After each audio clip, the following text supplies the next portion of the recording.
لوگ داخل ہو رہے ہیں نا.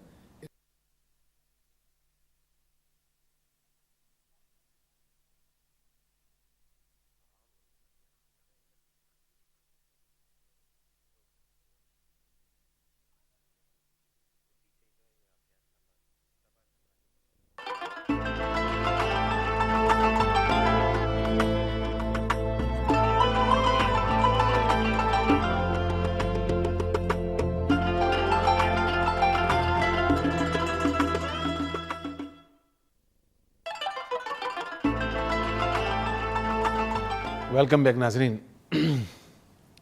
فکر قرآن پر بات ہو رہی تھی. پروفیسر صاحب، آپ کا تعلق زیادہ تر ایجوکیشن سے رہا ہے. کیا سمجھتے ہیں ایک جو معاشرے میں ہماری یونیورسٹیز اور کالجز میں پڑھنے والے اسٹوڈنٹس ہیں اور ایک مدارس میں پڑھنے والے، ان میں تھوڑا سا ایک گیپ نظر آتا ہے. ایک تو یہ سوال. دوسرا یہ ہے کہ قرآنک ایجوکیشن الحمدللہ ہمارے ہاں دینی مدارس کام کر رہے ہیں، بہت پازیٹیو کام کر رہے ہیں. آپ کیا سمجھتے ہیں کہ دین سے دوری کی اور خاص طور پر یہ جو یوتھ ہے، کیا ریزنز ہیں؟ آپ نے جو پہلا سوال پوچھا کہ جو قرآن شریف سے بغیر سمجھے پڑھنے کی جو بات ہے، وہ تو خیر قرآن شریف پڑھنا تو کمپلسری، وہ تو ہمیں پڑھنا ہی ہے، مگر پرائرٹی جو ہے وہ یہی ہے کہ اس کو سمجھا جائے. اور چونکہ قرآن شریف وہ کتاب ہے، اللہ تعالیٰ نے ہمیں نعمت اتنی بڑی دی ہے کہ جس کی بنیاد پر ہم اپنے تمام مسائل کو حل کر سکتے ہیں. اس میں دو رائے والی بات ہی نہیں، کوئی رائے نہیں.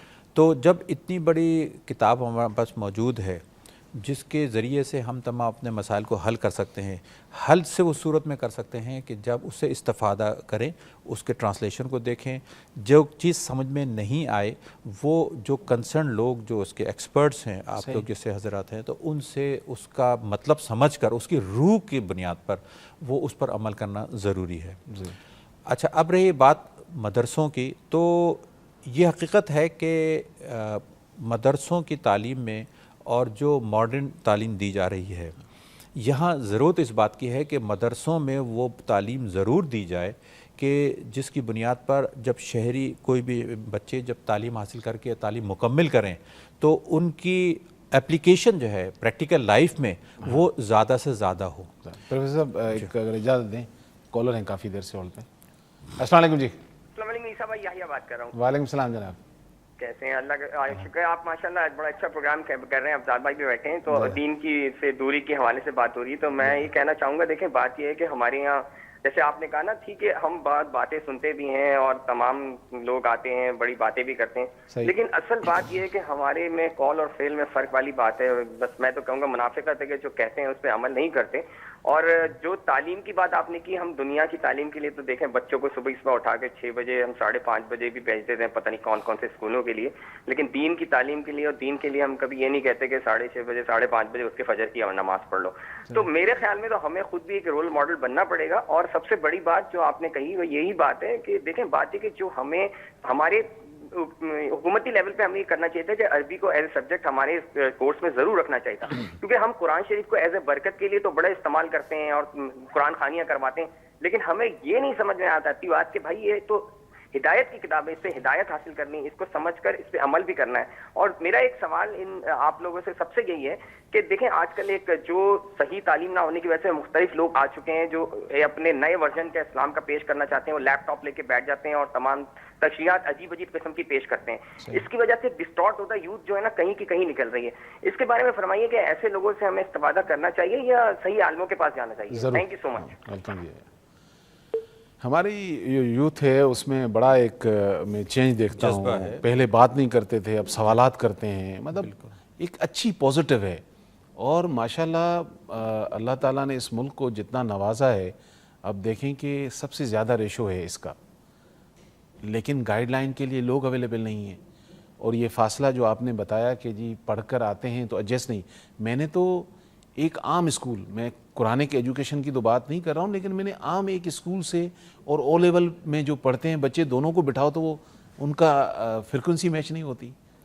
ہاں نہیں، اس میں یہ ہے کہ او لیول اے لیول کی جو پڑھائی ہے وہ اپنی جگہ ایک مسلمہ ایک حقیقت ہے.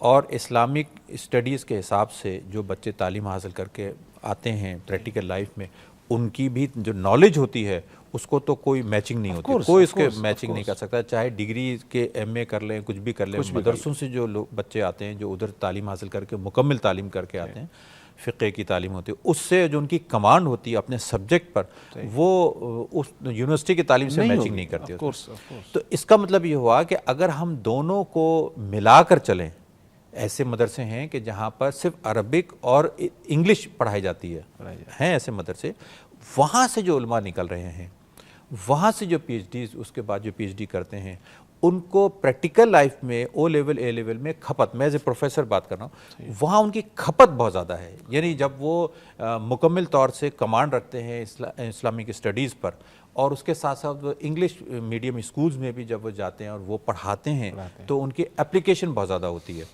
اچھا، یہ کوئی کمپلسری نہیں ہے، ضروری تو نہیں ہے کہ ایسا ہی ہو، مگر جو وہ لوگ جو میرا صرف کہنے کا مقصد یہ ہے کہ مدرسوں میں میری درخواست ہے مدرسے نہیں بالکل رائے دیں کہ اپنے مدرسوں میں جو ماڈرن تعلیم ہے، جیسے انگلش ہے، میتھمیٹکس ہے، اخبارات ہیں، میڈیا ہے، ان سب سے رابطہ جو ہے بچوں کا یہ ہونا بہت ضروری ہے، بہت ضروری ہے۔ اصل میں لوگوں کے ذہنوں میں یہ کہ اگر میڈیا میں بچے دیکھیں گے، ٹی وی، انٹرنیٹ وغیرہ، تو خراب ہو جائیں گے، ایسی بات نہیں ہے۔ اگر ان کو صحیح سپرویژن کے ساتھ دنیا کی تمام چیزوں سے ان کو روشناس کرایا جائے تو میں سمجھتا ہوں وہ بچے دینی تعلیم کے ساتھ ساتھ وہ ماڈرن ورلڈ کی جو بھی ڈیولپمنٹس ہو رہی ہیں، جو تقاضے ہیں اس کے، وہ جب سیکھ کر اور اس تعلیم حاصل کر کے جب پریکٹیکل لائف میں آئیں گے تو ان کا اپلیکیشن عام جو یونیورسٹی سے نکلے ہوئے ان سے کہیں زیادہ ہوگا، بہتر انسان ہوں گے، پوری نالج کے ساتھ ہوں گے، ان کی بہتر پرسنالٹی بھی ہوگی، کیونکہ پرسنالٹی میں اگر اسلامک نالج کی کمی ہوتی ہے، وہ مائنس اگر کر دیں تو پرسنالٹی پوری پرسنالٹی نہیں ہوتی ہے۔ صحیح شخصیت وہی ہوتی ہے کہ جس میں اسلامک نالج کا عبور اس کو ہو، پلس تمام جو دنیاوی تعلیم ہے وہ اس کے ساتھ ہو۔ علامہ صاحب، ایک جیسے سوال کیا، آج کل بہت سارا یہ دیکھا گیا ہے کہ بہت سارے لوگ واقعی لیپ ٹاپ لے کر بیٹھے ہوئے ہوتے ہیں اور لگتا ہے کہ مفکر اسلام ہیں اور شیخ الحدیث ہیں، اور لوگ مس گائیڈ بھی ہو رہے ہیں، علماء کا اس پر کوئی کردار بھی نظر نہیں آ رہا ہے۔ سیکنڈلی یہ کیا، جیسے انہوں نے کہا کہ ہمیں کیا فالو کرنا چاہیے، کیا کرنا چاہیے ایسی سچویشن میں، لوگ کیا کریں؟ ابھی جیسے ہمارے پروفیسر صاحب نے فرمایا نا کہ صحیح لوگوں سے، یعنی ایک آدمی کو شوق تو ہے سیکھنے کا، نئی نسل کو بھی ہے، تو فرمایا نا کہ جو اس کا علم رکھتے ہیں اور علمی صحیح روح کے ساتھ، تو انہی علماء سے، انہی لوگوں سے جو ہے نا ایک آدمی صحیح معنی میں رہنمائی لے تو معاملہ صحیح ہے۔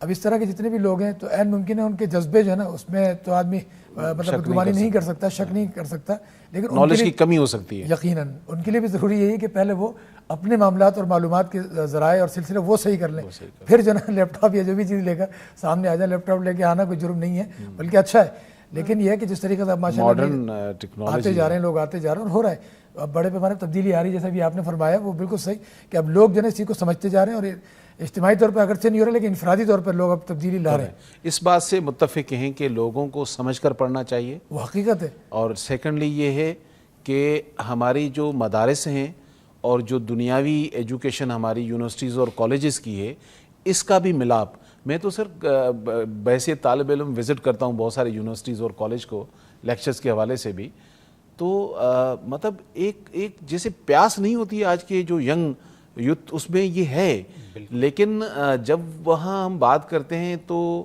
زیادہ تر جب ان سے مدارس کی بات ہوتی ہے تو وہ تھوڑا سا مائنڈ میں وہ سمجھتے ہیں کہ پتہ نہیں وہاں پر کس طرح کی بے اعتمادی کی کیفیت ہے۔ وائی نوٹ کہ انہی یونیورسٹیز کے اندر، مطلب انہی کالجز کے اندر جہاں ماڈرن ایجوکیشن دی جا رہی ہے، کیوں نہیں وہاں ایک سبجیکٹ ایز اے قرآن لیا جاتا ہے اور اس کو پڑھایا جائے؟ تو دس از آئی مین از بیسٹ ہے۔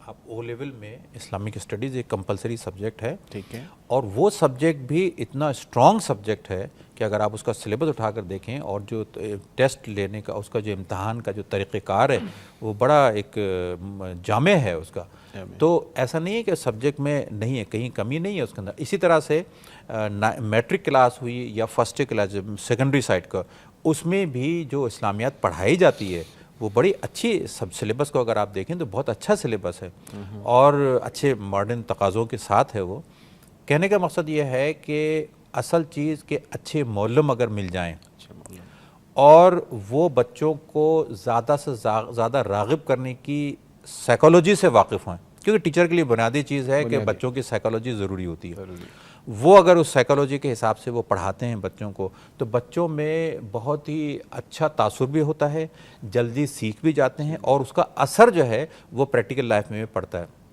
رہی بات ابھی ذکر ہو رہا ہے لیپ ٹاپ کا، آپ نے بھی فیور کیا، آپ نے بھی فیور کیا کہ لیپ ٹاپ اب آج کل کی دنیا میں ایک نیسیسٹی ہو گئی۔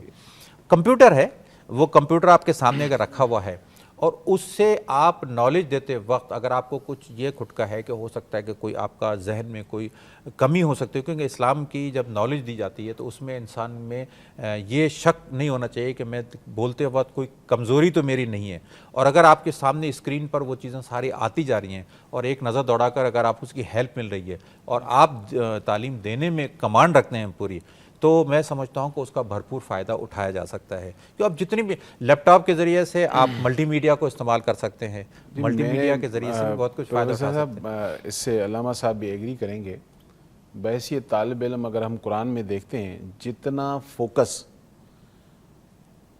تعلیم کے اوپر، جتنا ٹیکنالوجی کے اوپر، یعنی کہ ایک ایک آیت چھوٹی اٹھا کر بھی اگر آپ دیکھیں 2 لائنوں کی تو کبھی کبھی ایسے لگتا ہے کہ پوری کائنات اس کے اندر سمائی ہوئی ہے۔ سورہ حدید کی وہ 25 نمبر آیت ہے جس میں اللہ سبحانہ وتعالیٰ کہتے ہیں کہ ہم نے میزان عدل، ایک نظام ہے پورا جو جس پر ہمارا معاشرہ چل سکتا ہے یا پستی کی طرف جا سکتا ہے، پھر ہم نے تمہارے لیے میٹل اتارا۔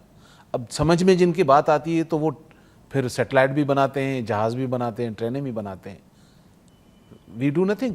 دیکھیں تو ایجوکیشن دنیاوی تو مسٹ ہے، میں تو ہمیشہ ہر جگہ پر، کیونکہ اسلام کی پہلی وحی جو ہے وہ تعلیم ہے، اور اللہ کے رسول نبی کریم صلی اللہ علیہ وآلہ وسلم نے سب سے زیادہ، میں تو کہتا ہوں کہ اس امت کا جو زیور ہونا چاہیے وہ اس کی ایجوکیشن ہے۔ لیکن آپ اپنے بچوں کو جب ڈاکٹرز بناتے ہیں، انجینئر بناتے ہیں، تو خدا را ہمیشہ ایک ہی بات یہ ضرور دہراتا ہوں کہ ان کو دنیاوی تعلیم کے ساتھ دینی تعلیم اس لیے دیں کہ وہ بہترین انسان بنے، نہ کہ وہ ڈاکٹر بن کر کسائی بنے، وہ تاجر بن کر چور بنے۔ ایک زمانہ تھا جی، دیکھیں صحابہ کی زندگی میں ہم نے ریسرچ کی اور آپ اس بات سے ایگری کریں گے کہ رومن بادشاہ جب اس بات سے پریشان ہوا کہ یہ مسلمان چاروں طرف پھیلتے جا رہے ہیں اور آتے جا رہے ہیں، بڑھتے جا رہے ہیں، قافلے ان میں شامل ہوتے جا رہے ہیں، انہوں نے کہا کہ کیا ریزنز ہیں ان چیزوں کی۔ تو جب ان کے وہ کچھ لوگ جا کر انہوں نے وزٹ کیا تو انہوں نے ریسرچ کرنے کے بعد اپنے بادشاہ کو رپورٹ دی کہ جی آپ ان کو نہیں روک سکتے۔ تو انہوں نے کہا کیا ریزن ہے پیچھے؟ بولا ان کی مارکیٹوں کے اندر جو یہ بولتے ہیں سچ بولتے ہیں، نہ خود کو دھوکہ دیتے نہ کسی اور کو دھوکہ دیتے۔ آج بھی تو ہم مسلمان ہیں، بالکل، لیکن آپ یہ دیکھ لیں کہ مارکیٹ میں جائیں سارے ریکارڈ توڑے۔ نہیں اس میں بڑا مطلب اگر اس کی روح جو ہے، اگر اس کی روح ہمارے کریکٹر میں آ جائے تو میرے خیال میں ایک بہترین ہم مسلمان اور بہترین پاکستانی بن سکتے ہیں۔ اس میں ایک سمپل سی بات یہ ہے کہ بزنس میں اگر ایک آدمی سچ بولتا ہے، آنیسٹ ہے، کلائنٹ اس سے ایک دفعہ اگر وہ جھوٹ بول کر کوئی چیز اس کو سیل کر لیتا ہے، ایک دفعہ تو دھوکہ کھا سکتا ہے، مگر بزنس ترقی جب ہی کرے گا کہ جب آپ کی کلائنٹیج بہتر ہو۔ کلائنٹیج بہتر جب ہوگی کہ جب آپ کا کانفیڈنس ہوگا۔ کانفیڈنس کے لیے سچ کا سہارا لینا بہت ضروری ہے۔ سچ کا سہارا لینا ناظرین بہت ضروری ہے۔ جی ہاں، اور ایک کالر ہیں کافی دیر سے۔ السلام علیکم جی۔ ہیلو، السلام علیکم۔ ڈراپ ہو گئی۔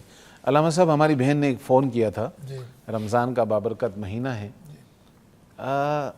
کون سی روزہ قرآن تو لوگ پڑھ رہے ہیں، ایسی کچھ رہنمائی کر دیں کہ عبادت کے اور مراتب بڑھ جائیں، اور واقعی گھریلو خواتین جو ہوتی ہیں زیادہ تر سحری اور افطار میں ان کا ایک ٹائم زیادہ وہ ہو جاتا ہے، تو ایسی چھوٹی سی وقت لینے والی عبادات جس سے ہماری ان بہنوں کو فائدہ پہنچے، کیا کہنا چاہیں گے؟ میں اس طرف آنے سے پہلے ایک بات اپنی جو بھی گفتگو آپ فرما رہے تھے اور پروفیسر صاحب بھی فرما رہے تھے، تو میں یہ بتانا چاہ رہا تھا کہ جو بات تجارت کی بھی آئی، معاملات کی بھی آئی، آپ نے بہت پیارا وہ نقشہ کھینچا تاریخ اسلام کا، تو اس میں ہو یہ کہ آج کے دور میں خاص طور پہ ہم لوگوں نے جو ہے، ایک ہوتی ہے ضروریاتی زندگی اور ایک ہے مقصد زندگی یا مقصد حیات کہتے ہیں ہم، تو ہم نے ضروریات زندگی کو غالباً شاید مقصد بنا لیا، اور مقصد حیات جو قرآن کریم نے بتایا، جیسے وما خلقت الجن والانس الا لیعبدون سورہ ذاریات میں ضرورت بنا دیا. ہاں، تو اس طرح الٹ معاملہ کر دیا.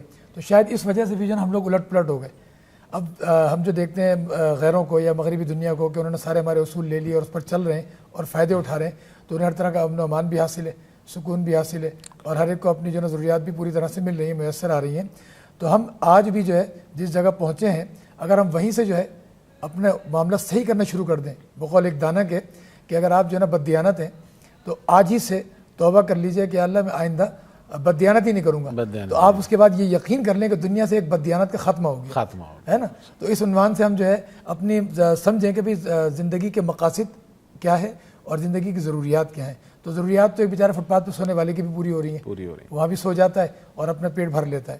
اور بڑے بڑے محلات میں رہنے والوں کی بھی ضروریات پوری ہو رہی ہیں کہ وہاں جناب جو ہے عام پبلک پہ تو لوڈ شیڈنگ چل رہی ہے، افطار کے ٹائم بھی، تراویح کے ٹائم بھی، جمعے کے ٹائم بھی، اور ان کے گھروں میں جناب کبھی جو ہے وہ ہر طرف ہی روشن ہے، دن میں بھی جلتی رہتی ہیں لائٹیں، اور ساتھ میں جو ہے نا ہر چیز کی فراوانی ہے. تو یہ جو تضاد آ گیا ہے یہ اسی وجہ سے آ گیا کہ مقاصد زندگی چھوڑ کے ہم ضروریات زندگی کو مقصد بنا بیٹھے ہیں. تو اس کو بھی صحیح کر لیں تو اللہ کرے کہ صحیح ہو جائے معاملہ.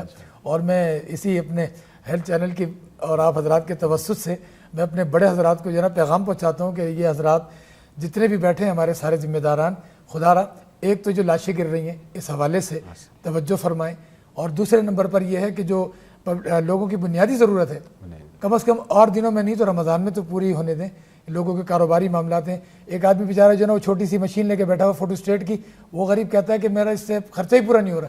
جب آدمی آتا ہے تو لائٹ گئی ہوئی ہوتی ہے، میں پورا کیسے کروں؟ گنے کی مشین لے کے بیٹھا ہوا بیچارہ، اس کے غریب کے اخراجات پورے نہیں ہو رہے. سحری اور افطاری کے دوران لائٹ چلی جاتی ہے، وہ ساری خواتین پریشان ہو رہی ہیں، بچے پریشان ہو رہے ہیں. ایک عجیب مسئلہ ہے. تو اللہ کے لیے کم از کم کچھ نظر اللہ تعالیٰ کی طرف بھی کر لیں. صرف اس طرح بس اللہ تعالیٰ آپ کی بات ان کے کانوں تک پہنچا دے. بہرحال اللہ تعالیٰ، اور ویسے ہمارا چینل خاص طور پر دیکھا جاتا ہے، یہ میں بتا دوں. بالکل صحیح. تو اللہ تعالیٰ کرم فرما دے تو ہم جو ظاہر کے پیغام دے ہی سکتے ہیں، اور اللہ تعالیٰ کرم فرمائے گا ضرور یقیناً. اور ان بہنوں کے لیے اگر آپ کچھ پڑھائی کے لیے میں وہی اس طرف آ رہا ہوں. جی اس میں بھی جو بجلی کا جو معاملہ ہے، اگر یہی بجلی کی سپلائی ایمانداری سے کی جائے، ایمانداری سے کی جائے، ایمانداری سے بل بھرے جائیں، بل بھرے جائیں. اور دوسرا یہ ہے کہ کنڈے جو جن لوگوں نے لگائے ہوئے ہیں اگر ان کے حساب کتاب ان کا لیا جائے تو میں سمجھتا ہوں کہ یہ بجلی جو سپلائی ہے یہ بہت ہی نارمل ہو جائے گی. ایسا امہ بدلنا پڑے گا. ایک دو آدمی کا کام نہیں. ہم بڑی لیول پر تو باتیں کر ہی رہے ہوتے ہیں، حکام بالا تو اپنی جگہ پہ ہیں ہی، لیکن حقیقت یہ ہے کہ ایز اے قوم، ایز اے نیشن ہمیں بدلنا پڑے گا.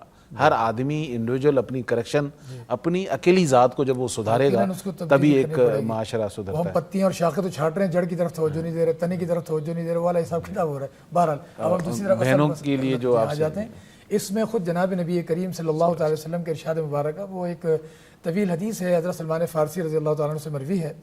جب رمضان مبارک قریب آیا تو جناب رسول اللہ صلی اللہ علیہ وسلم نے بڑی اس میں فضائل بیان فرمایا. تو اسی میں ایک حصہ یہ بھی ہے کہ آپ نے 4 چیزیں بیان فرمائی، 2 تو خاص طور پر ذکر کے طور پر، اور 2 کے متعلق جو ہے نا سوال اور پناہ کے حوالے سے. تو جو ذکر خاص رمضان المبارک کے حوالے سے جناب رسول اللہ صلی اللہ تعالیٰ علیہ وآلہ وسلم نے فرمایا وہ یہ کہ رمضان المبارک میں کثرت سے لا الہ الا اللہ یہ پڑھا جائے، اٹھتے بیٹھتے چلتے پھرتے بکثرت لا الہ الا اللہ. اور اگر کوئی جو ہے جناب رسول اللہ صلی اللہ تعالی وسلم کے ارشاد کے مطابق جو آپ نے فرمایا کہ من قال لا الہ الا اللہ 70,000 غفر لہ ومن قیل لہ غفر لہ ایضا، اگر کوئی جو ہے 70,000 مرتبہ پورا کر لے تو سبحان اللہ. اور 70,000 کا مطلب یہ ہے کہ اس میں 70,000 کا صیغہ کثرت کے معنی میں بھی آتا ہے، کثرت کے معنی میں آتا ہے. اور اگر کوئی باقاعدہ تعداد کے حساب سے پڑھ لے تو اس حدیث مبارکہ میں فرمایا ہے کہ اللہ تعالیٰ اس کی مغفرت فرما دیتے ہیں. ومن قیل لہ غفر لہ ایضا، اگر کسی اور کو پڑھ کے بخش دے، کسی اور کے لیے پڑھ لے، اس کی بھی مغفرت ہو جاتی ہے، اس کی تو ہوتی ہے. تو کلمہ طیبہ. دوسری چیز استغفار کی کثرت، استغفر اللہ استغفر اللہ استغفر اللہ، یہ سب سے مختصر ہے. اور اس کے معنی یہ ہیں کہ اللہ میں آپ سے مغفرت طلب کرتا ہوں. اور ذرا تھوڑا سا اس کو بڑا کر لیں تو استغفر اللہ ربی من کل ذنب واتوب الیہ، کہ میں اللہ تعالیٰ سے اپنے تمام گناہوں کی مغفرت چاہتا ہوں. اور اسی طریقے سے استغفر اللہ الذی لا الہ الا هو الحی القیوم واتوب الیہ، کہ میں اللہ تعالیٰ سے مغفرت چاہتا ہوں، وہ ذات کہ جو حی اور قیوم ہے. حی ایسی ذات، ایسی زندہ ذات جو خود تو حی ہمیشہ سے ہمیشہ رہے گی، نہ جس کی ابتدا نہ انتہا. ایسی حی ذات جو دوسروں کو بھی زندگی دے رہی ہے. ہم اور آپ سب زندگی گزار رہے ہیں، زندہ ہیں، لیکن